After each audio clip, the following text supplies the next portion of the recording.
नमस्कार। आज का हमारा अध्याय का टॉपिक का नाम है स्थानीय स्वशासन। स्थानीय का मतलब होता है लोकल गवर्नमेंट। स्थानीय का मतलब होता है कि जो स्थानीय मुद्दे होते हैं उसके ऊपर वहाँ की जो जनता है वो बेहतर ढंग से जान सकती है। अगर आपकी गली में बिजली की, पानी की, सड़क की, हॉस्पिटल की, स्कूल की अगर कोई व्यवस्था नहीं है तो भारत का प्रधानमंत्री नहीं जानता है। वो वहाँ की आबादी और वहाँ के जो रहने वाले लोग ही अच्छी ढंग से और बेहतर ढंग से जानते हैं। तुम्हारी प्रॉब्लम को आप किस ढंग से सुलझाएं, तो इसके लिए केंद्र सरकार से आता है राज्यों के पास बजट, और राज्य सरकार फिर आपको जो ग्राम पंचायतों के माध्यम से देश का विकास करेगा। तो महात्मा गांधी जी कहते थे भारत गांवों में बसता है। इसका मतलब होता है जब तक गांवों का विकास नहीं होगा तब तक देश का विकास नहीं होगा।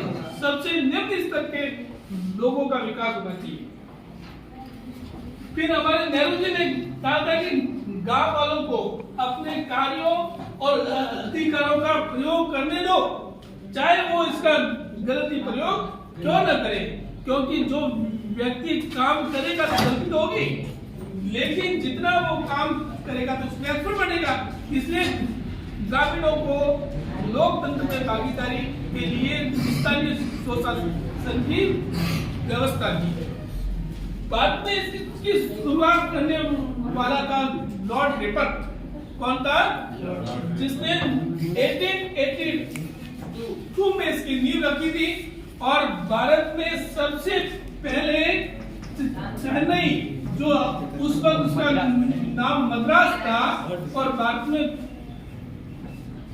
खाली नगर पालिका वो बनी थी कहां पर?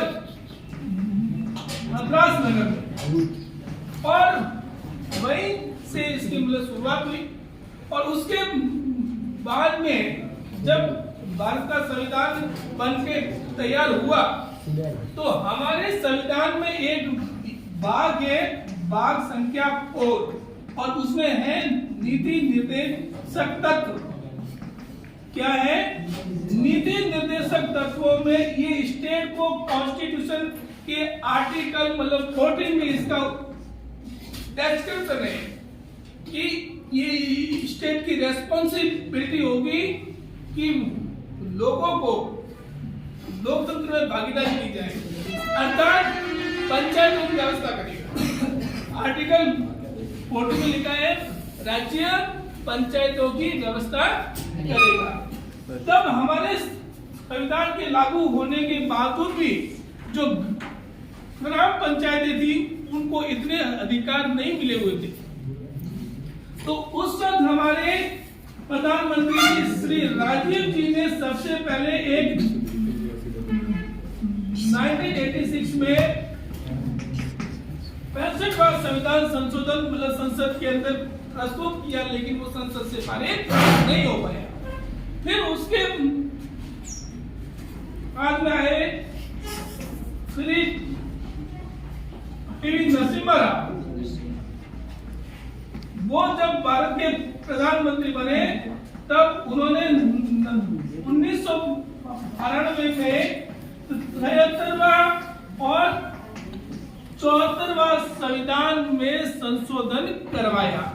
73वें संविधान संशोधन के तहत ग्राम पंचायतों को संविधान में दर्जा दिया गया, और 74वें संविधान संशोधन के तहत मतलब नगर पालिकाओं को संविधान में दर्जा दिया गया। इसका मतलब होगा कि अब यहाँ पर हर 5 स्थान में चुनाव होंगे, और इन संस्थाओं को संवैधानिक स्तर का मतलब होता है कि इनको कुछ बजट भी दिया जाएगा ताकि वो वहां पर विकास का कार्य करा सके। और नगर पालिका और ग्राम पंचायत को मतलब वहां पर टैक्स लगाने का भी अधिकार दे दिया गया। तो इसको बोलते हैं 73वां और 74वें संविधान संशोधन के तहत स्थानीय स्वशासन की संस्थाओं को संवैधानिक दर्जा दे दिया। और उसके बाद में हमारे संविधान में एक 11वीं अनुसूची जोड़ी जिसमें ग्राम पंचायतों को